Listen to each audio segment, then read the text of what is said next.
하나님 말씀 같이 보도록 하겠습니다. 창세기 5장 1절에서 24절의 말씀입니다. 이것은 아담의 계보를 적은 책이니라. 하나님이 사람을 창조하실 때에 하나님의 모양대로 지으시되 남자와 여자를 창조하셨고 그들이 창조되던 날에 하나님이 그들에게 복을 주시고 그들의 이름을 사람이라 일컬으셨더라.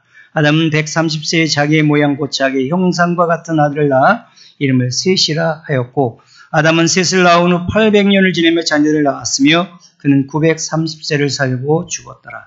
셋은 105세에 에노스를 낳았고 에노스를 낳은 후 807년을 지내며 자녀들을 낳았으며 그는 912세를 살고 죽었더라. 에노스는 90세에 게난을 낳았고 게난을 낳은 후 815년을 지내며 자녀를 낳았으며 그는 905세를 살고 죽었더라. 게난은 70세에 마할랄레를 낳았고 마할랄레를 낳은 후 840년을 지내며 자녀들을 낳았으며 그는 910세를 살고 죽었더라. 마할랄렐은 65세에 야렛을 낳았고 야렛을 낳은 후 830년을 지내며 자녀를 낳았으며 그는 895세를 살고 죽었더라. 야렛은 162세에 에녹을 낳았고 에녹을 낳은 후 800년을 지내며 자녀들을 낳았으며 그는 962세를 살고 죽었더라. 에녹은 65세에 무두셀라를 낳았고 무두셀라를 낳은 후 300년을 하나님과 동행하며 자녀들을 낳았으며 그는 365세를 살았더라. 에녹이 하나님과 동행하더니 하나님이 그를 데려가심으로 세상에 있지 아니하였더라. 아멘. 우리는 가인의 후손들을 하나님께서 성경에 기록한 그런 후손 중에서 아담의 후손을 가인의 후손과 아벨과 셋의 후손으로 나누어서 소개해주고 있는 것을 우리가 보게 됩니다. 4장까지 내용에 보면 가인에 대해서 얘기하죠. 가인은 악한 사람이고 악한 마음으로 하나님께 제사를 드려서 하나님이 그 제사를 연락하지 않으셨어요. 그러면 가인은 자기가 무엇이 잘못되어 있는지 제사를 드리러 나왔는데 하나님이 없는 제사를 드린 그 마음을 회개하지 않고 하나님께 원망하고 또 자기 제사는 받지 않는데 동생 아벨의 제사는 하나님이 연락하셨어요. 그 동생을 시기 질투해서 동생을 죽이는 살인죄를 저지르는 그런 잘못을 범했습니다. 하나님은 그때 가인을 그냥 내버려 두십니다. 또한 가인의 후손들에 대해서 우리가 살펴봤습니다. 가인의 후손들이 먹고 마시는 일이 얼마나 마음을 쑤었는지. 여러분 먹고 마시는 일이 잘못된 겁니까? 안 먹고 살 수 있나요? 안 마시고 살 수 있나요? 먹고 마시는 일은 잘못되지 않았습니다. 근데 거기에만 집중했단 말이에요. 하나님 없이 먹고 사는 일에만 집중했어요. 그 다음에 또 가인의 후손들은 문화생활, 스포츠, 음악, 미술 여러 가지 그런 취미생활과 문화생활을 하는데 골몰했어요. 그것도 우리가 해야 합니다. 그죠? 음악도 듣고 그 다음에 미술도 영화도 볼 수 있죠. 또 스포츠를 우리가 하면서 우리가 건강도 챙기고 여러 가지 재미도 우리가 맛볼 수 있습니다. 근데 문제는 하나님 없이 자꾸 거기에 빠져든다는 그 부분에 대해서 세상 문화와 취미생활에 골몰하는 가인의 후손들에 대해서 악하다 그렇게 말합니다. 그 다음에 그들은 기구들을 만듭니다. 또 무기들을 만듭니다. 철저하게 자기만 잘 먹고 잘 살겠다는 마음으로 그렇게 무기도 만들고 기구들을 만드는 그들을 향해서 하나님이 악하다 그렇게 평가를 하십니다. 다 필요한데 거기에만 집중해서 살아가는 삶에 대해서 악하다. 하나님 그들의 아내의 후손들을 그대로 내버려 두셨습니다. 이런 모습을 조직신학적인 용어로 육이라고 말합니다.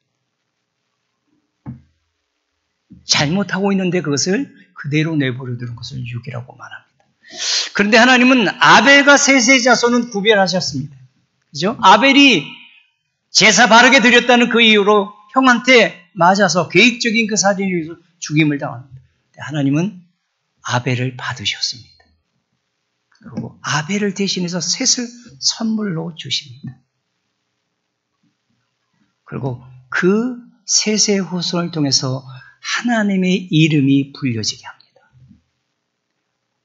아벨과 셋의 후손을 통하여 여자의 후손, 아니 예수 그리스도의 계보에 들어가는 그 후손의 계보를 있게 하셔서 마침내 하나님의 구원 사역을 감당하는 후손들로 붙잡으시고 은혜 주시고 선택하는 장면을 성경은 기록해 놓고 있습니다. 이를 조직신학적인 용어로 선택이라고 말합니다.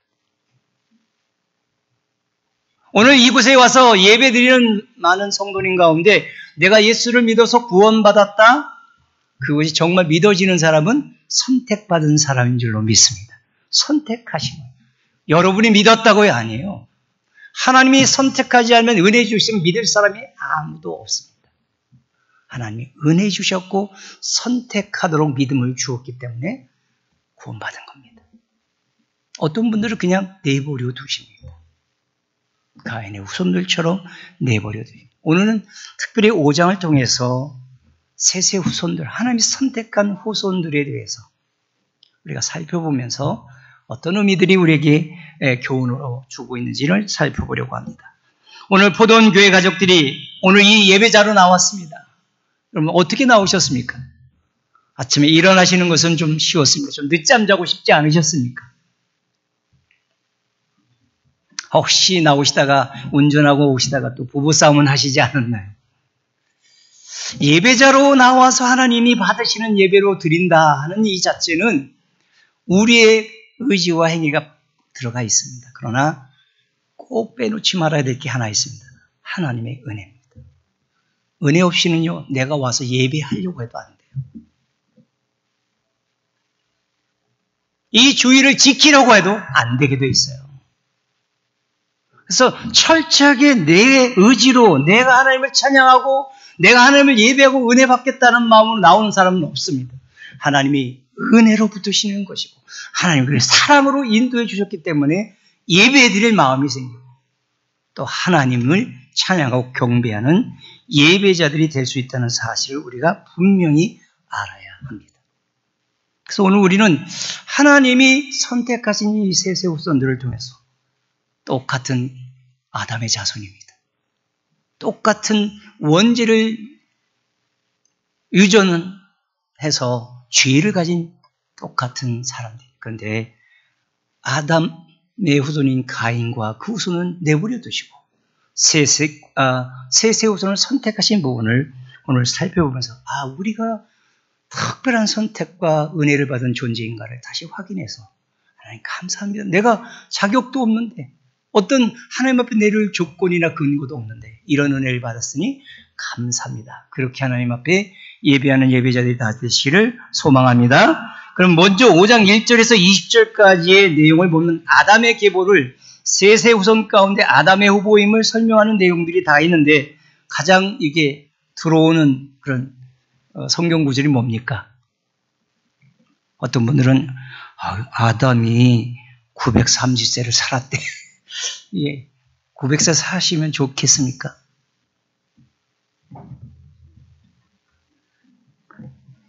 그렇게 살고 싶지 않으신가 봐요. 900세를 살든 800세를 살든 700세를 살든 여러분 끝이 뭡니까? 살고 죽었더라. 끝이 중요해. 끝이. 그죠? 얼마나 오래 살아도 끝이 있다는 거 아니겠어요? 결국은 뭐예요? 죽었다. 성경은 그렇게 선언합니다. 이것은 아담이 지은 원죄 때문에 하나님이 분명히 창세기 3장에서 뭐라고 말했어요? 너는 흙이니 흙으로 돌아갈 것이냐. 예, 흙으로 지음받은 육신적인 그 생명은 반드시 흙으로 돌아가도록 하나님께서 형벌을 내리는데 그대로 아담이 죽은 것이고 아담이라는 모든 인간은 이 죄의 형벌을 받아서 죽고 있습니다. 또 죽을 것입니다.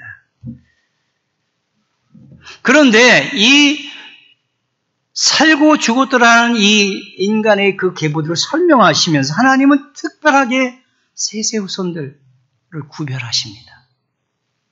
거기에 하나님의 특별한 섭리가 있어서 그들로 하여금 바로 창세기에서 약속한 원시복음 예수 그리스도를 통한 구원의 그 역사를 이루어가는 그것을 감당케 하는 그런 구원의 역사를 이루어가시려는 하나님의 뜻을 우리에게 소개해주고 있습니다. 여러분, 만약에 오늘 우리가 예배하면서 하나님께 기도하며 선택하라고 하면 무엇을 선택하실까요? 아담은 930세를 살았습니다. 무드셀라는 몇 세를 살았죠? 969세. 근데 하나님과 동행했던 에녹은 365세입니다. 어디를 선택? 1번, 2번, 3번. 옆에 있는 분들에게 말해요. 나는 1번, 2번, 3번. 365세 선택하는 분이 있을까요? 기왕이면 969세는 말아도 그래도 930세는 살아야지. 어떻습니까? 저도 설교 준비하면서 나도 365세 선택 안 할 거야. 그 생각이 들더라고요. 그냥 뭔가 이렇게 죽는다는 그런 표현들이 별로 우리한테 이렇게 좋지 않아요. 그죠? 그래서 기왕이면 오래 살다가 죽어서 천국 가는 거니까 그냥 오래 살다가 천국만 가면 그게 제일 좋지 않을까. 그런 생각을 해봅니다. 왜 이렇게 됐습니까? 죄 때문에요. 죄 때문에 죽음이 왔어요. 그래서 아담의 자손들 모두가 이 죄로 인해서 사망이 왕노릇하는 것을 꼼짝없이 당할 수밖에 없게 되었습니다. 어느 인간도 이 죽음의 문제를 피해갈 수 없습니다. 오늘 주일날 예배에서 은혜 받고 막 그랬는데 죽는 거 얘기하니까 조금 마음이 상하실 수도 있는데, 근데 성경이 왜 이 얘기를 했을까요? 그죠? 왜 살고 죽었더라를 우리에게 말씀해주고 있을까요? 모든 인간이 다 맞이하게 된다는 겁니다. 그죠? 필연적으로 아무리 우리가 눈을 감고 외면하고 덮어둬도 이건 불현듯 우리 앞에 필연적으로 다가오게 되는 이 죽음의 문제를 우리가 생각해 봐야 한다는 것입니다. 그 믿음을 가지고 사는 것은 그래서 죽음을 준비하는 삶입니다. 우리는 피하고 두려워할 죽음이 아니라 죽음을 맞이할 준비를 하고 그까짓 것 하고, 물론 때로는 힘들고 공포감이 있고 두려움이 밀려오지만 그것을 뛰어넘어서 극복하면서 죽음을 준비하는 삶을 사는 사람들이 구원받은 사람들입니다. 로마서 5장 12절의 성경은 이렇게 우리에게 소개합니다. 그러므로 한 사람으로 말미암아 죄가 세상에 들어오고, 한 사람이 누굽니까? 아담. 죄로 말미암아 사망이 들어온, 죄 때문에 사망이 왔어요. 그 다음에 이와 같이 모든 사람이 죄를 지었으므로 사망이 모든 사람에게 이르렀느니라. 죄의 삭은 사망이다. 로마서 6장 23절에 분명히 죄의 결과로 죽음이 왔다는 것을 성경은 선언합니다. 근데 성경은 거기서 멈추지 않습니다. 첫째 아담의 실패와 죄로 인하여 분명히 육체적인 죽음을 당하게 되었지만 거기서 끝나지 않고 하나님은 둘째 아담 예수 그리스도를 준비시킵니다. 그래서 죽음의 문제를 넘어서서 부활과 영생의 복음을 준비해 놓고 계십니다. 더 이상 죽음을 공포감으로 바라보지 않고 두려워하지 않을 수 있는 길이 있습니다. 누구를 통해서요? 예수 그리스도를 통해서요.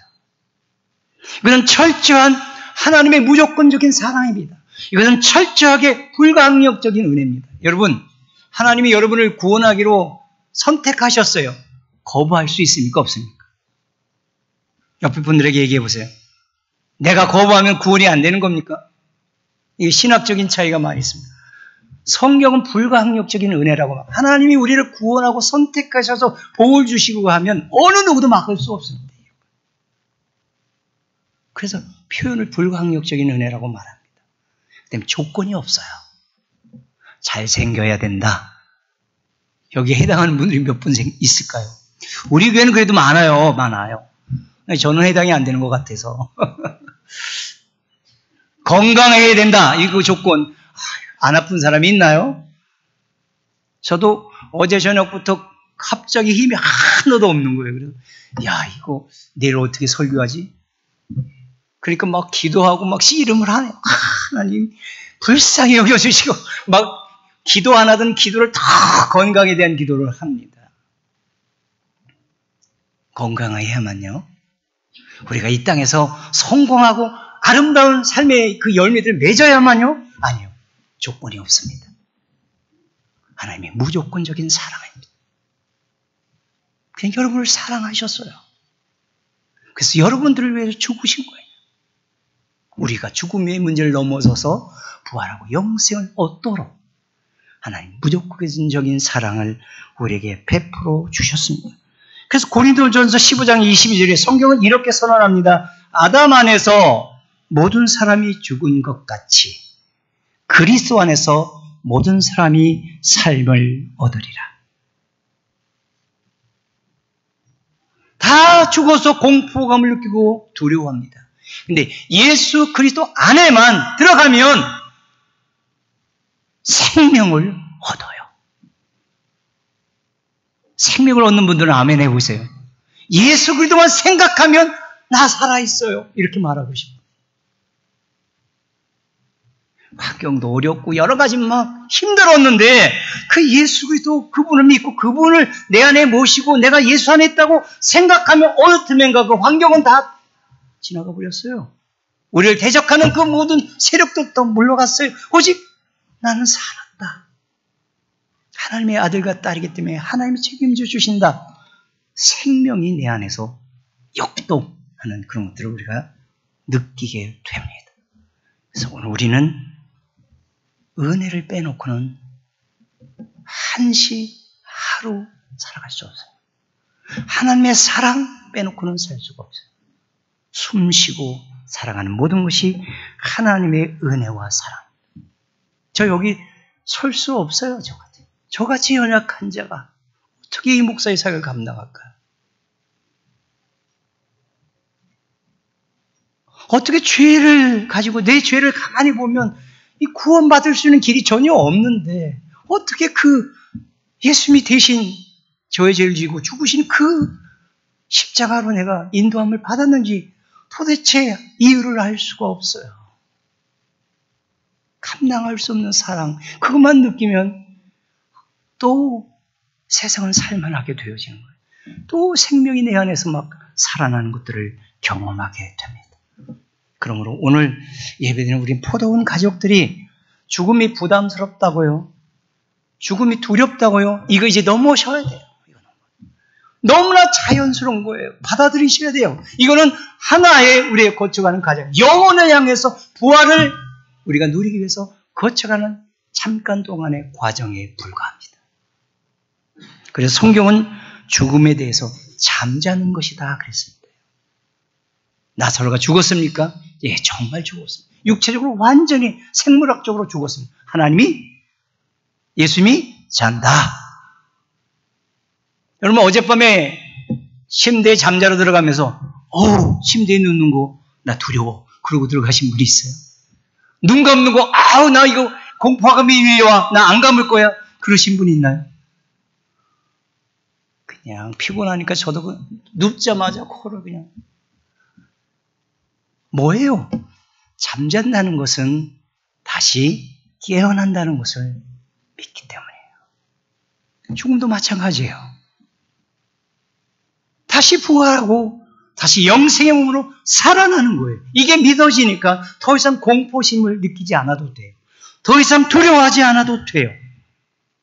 죽음을 피하지 않아요. 도망가지 않아요. 고린도전서 15장 20절에 예수님께서 이렇게 말합니다. 이제 그리스도께서 죽은 자 가운데서 살아나사 잠자는 자들의 첫 열매가 되셨다. 예, 죽은 자들 향해서 잠자는 자들이라고 했어요. 예수님이 다시 죽음을 이기고 다시 살아나셨어요. 첫 열매요. 그 첫 열매라는 뜻이 어떤 의미가 따라오죠? 그 다음에 둘째 열매, 셋째 열매들이 계속 있을 것이라는 거예요. 우리가 그 안에 들어가 있습니다. 믿으십니까? 좀 다시 부활하고 영생 누리는 게 별로 아니 그렇게 아멘 이 정도밖에 안 됩니까? 막 아멘 그래도 이게 뭐잖아요. 하늘에서 로또가 떨어지게 되면 우리가 아멘 어디 교회 가니까 그러더라고요. 로또 맞으면 좋습니까?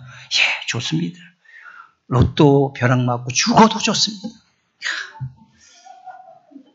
근데 예수님에 대해서는 그렇게 우리가 자꾸 이렇게 멀리 이렇게 간격을 두는 것 같아요. 우리는 이 죽음을 이제는 더 이상 두려워하지 말고 이 죽음에 대한 승리를 선언해야 됩니다.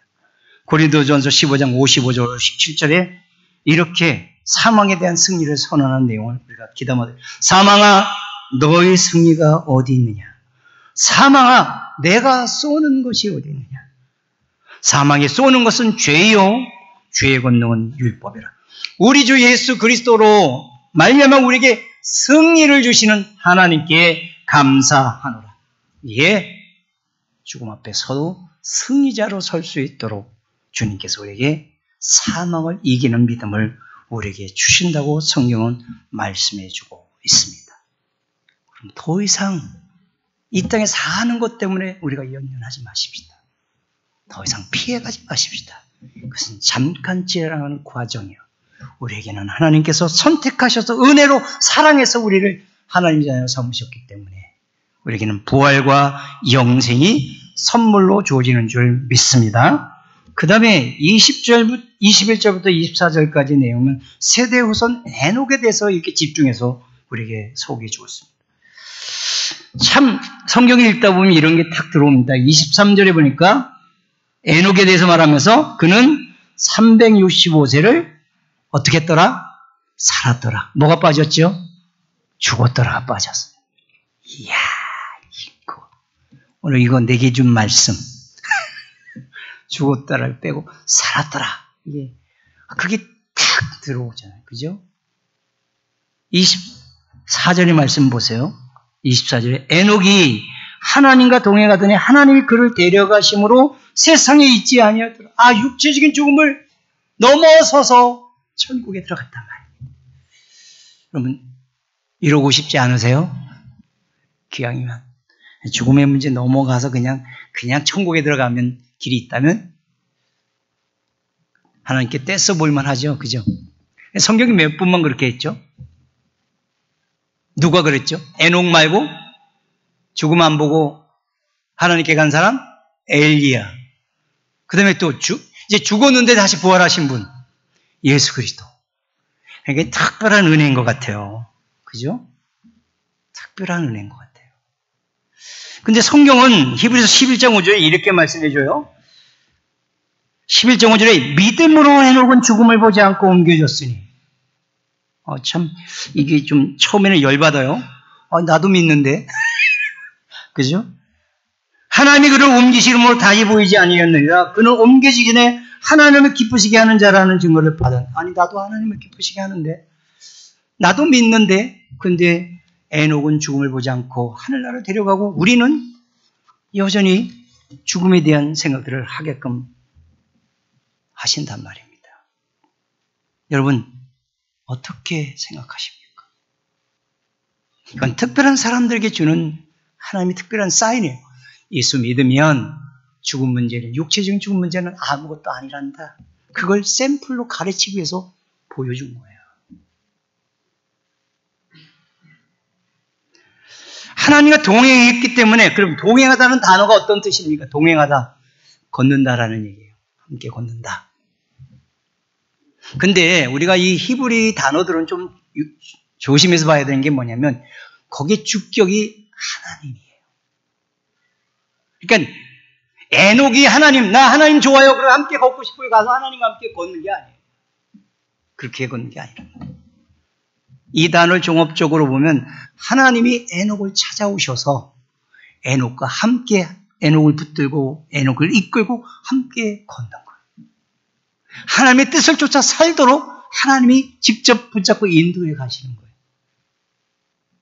주격이 하나님께 달려있는 거예요. 여러분 에녹이 살던 시대는 어떤 시대입니까? 정말 죄악이 간영해서 6장이 넘어가면 노아 홍수가 일어납니다. 정말 더 이상 하나님 볼 수 없어요. 쌍물로 심판할 수밖에 없는 그런 시대입니다. 그 시대에 세상을 거슬러 산다고요?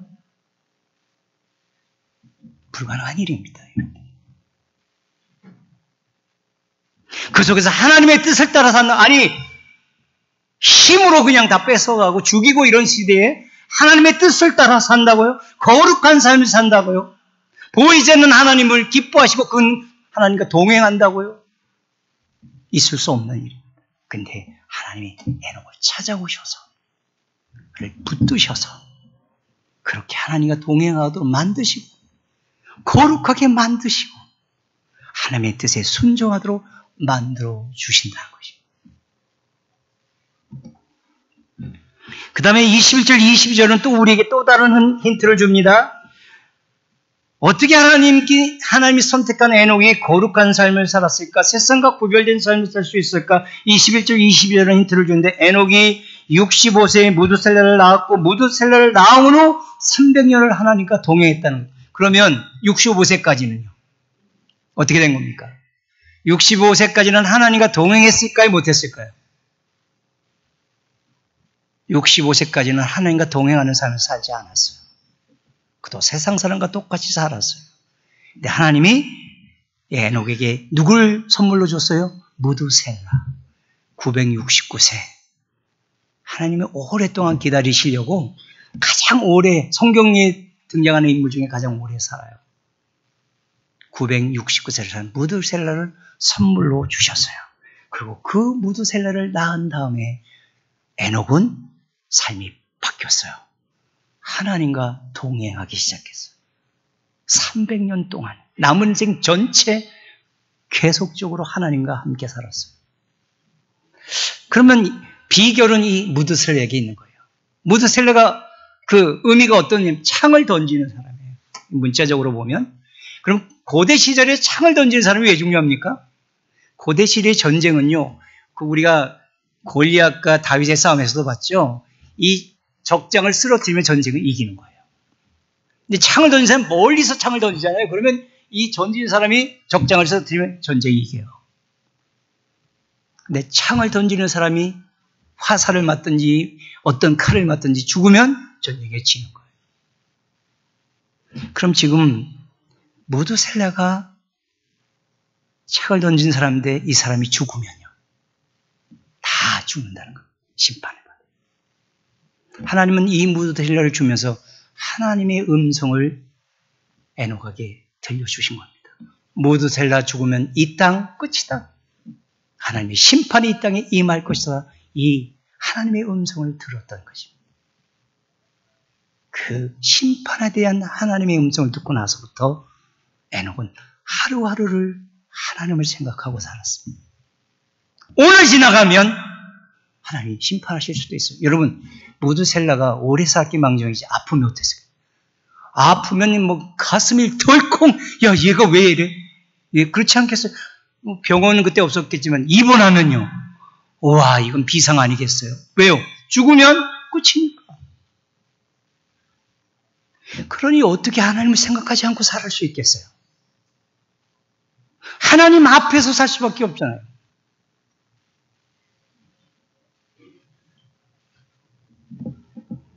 오늘 우리가 하나님 앞에서 살 수 있는 길이 바로 거기에 있는 거예요. 여러분, 하나님과 동행하는 삶은요, 하나님께서 우리를 언제든지 데려가실 수 있다는 생각을 제대로 하셔야 돼요. 개인적인 종말이 일어날 수 있어요. 나이가 젊어서 많이 남았다고요? 아니요. 그런 거 없어요. 하나님이 데려가시면 그냥 가야 돼요. 나이가 어리고 젊고 많고 관계없습니다. 우주적인 종말은요, 이미 카운트다운이 시작됐어요. 2000년 전에 이미 하나님의 종말의 카운트다운이 시작됐습니다, 여러분. 언제든지 하나님이 세상을 심판하면 끝입니다. 이걸 정말 믿는다면요. 이걸 정말 여러분의 하나님의 말씀을 믿는다면 지금 어떻게 해요? 하나님 잠깐 유보하고 살 수 있겠습니까? 하나님 나라 생각하지 않고 살 수 있겠습니까? 불가능합니다, 여러분. 불가능합니다. 유다서 1장 14절 15절에서 아담의 칠대손 에녹이 심판에 대해서 예언하는 말씀을 이렇게 소개합니다.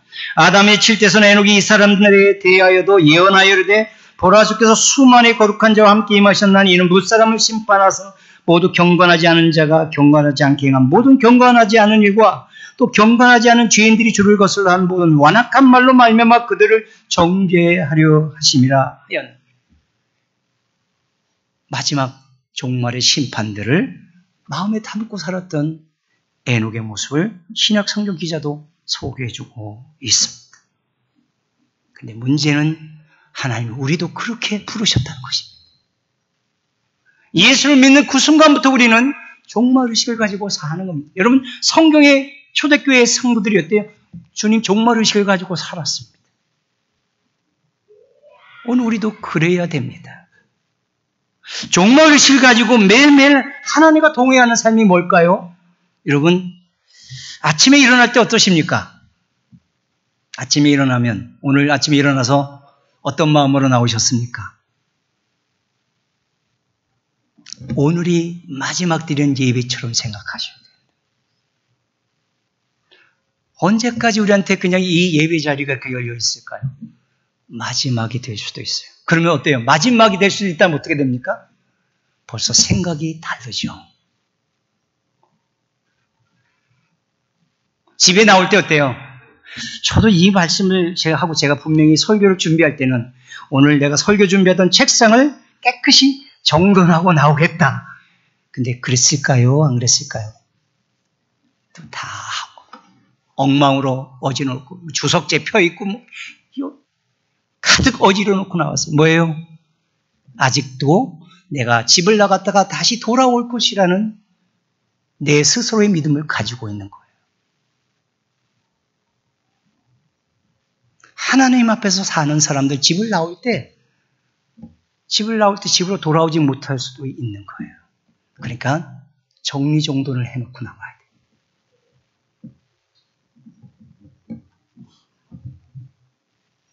그 다음에 또 어떤 일이 필요할까요? 잠잘 때 언제든지 나를 불러가실 수 있다는 생각을 하셔야 돼요. 저도 죽음 기도를 한 지가 꽤 오래됩니다. 이제는 어떻게 죽는 것이 더 좋을까? 그냥 섬기다가 갈 수 있게. 그래서 집사람보다 하루 더 살게 해달라고. 하루만 더 살게 해달라고. 집사람이 하루만 더 살래요. 자기는 섬김을 받아야 되니까 하루만. 그랬어도 좋아. 하루만 더 살게 할게. 목회하는 동안 아프지 않게 하는 기도를 해요. 제가 섬겨야 되는 직임을 받았잖아요. 아프지 않고 섬기게 해주세요. 그 기도를 합니다. 모든 비밀 통장 다 내놓으시고 거기에 아이디 패스워드 잘 기록해 놓으셔야 돼요. 오픈하세요. 가족들한테. 숨겨놓지 말고. 엉뚱한 사람들한테 다 갑니다. 그리고 하나님이 보셔서 안 되는 것들, 가족들의 주변 사람이 봐서는 안 되는 것들 다 정리하기 시작하세요. 그죠? 컴퓨터도 정리하시고 스마트폰도 정리하세요. 누가 봐도 그게 하나님 앞에서 하루하루를 마지막으로 알고 사는 사람들의 모습입니다. 하고 있는 일은 하루에 오늘 내가 할 일은 다 끝내놓으세요. 저도 그러면서 담임 목사로 은퇴할 때 매일매일 딱 누가 그 다음 후임 담임 목사로 왔을 때 목회하는데 참고할 수 있도록 준비해 놓아야 되는 거 아니에요? 예? 그렇게 사는 게 오늘 에녹처럼 사는 거예요. 사랑하는 믿음의 가족 여러분, 우리는 영원한 나라를 이미 선물로 받은 사람이고 영생을 선물로 받은 사람들입니다. 더 이상 이 세상의 부패와 타락을 손가락질하지 마십시오. 요즘 조국 때문에 조국 문제로 얼마나 마음이 아프십니까? 내버려 두세요. 그럴 수밖에 없잖아요. 예?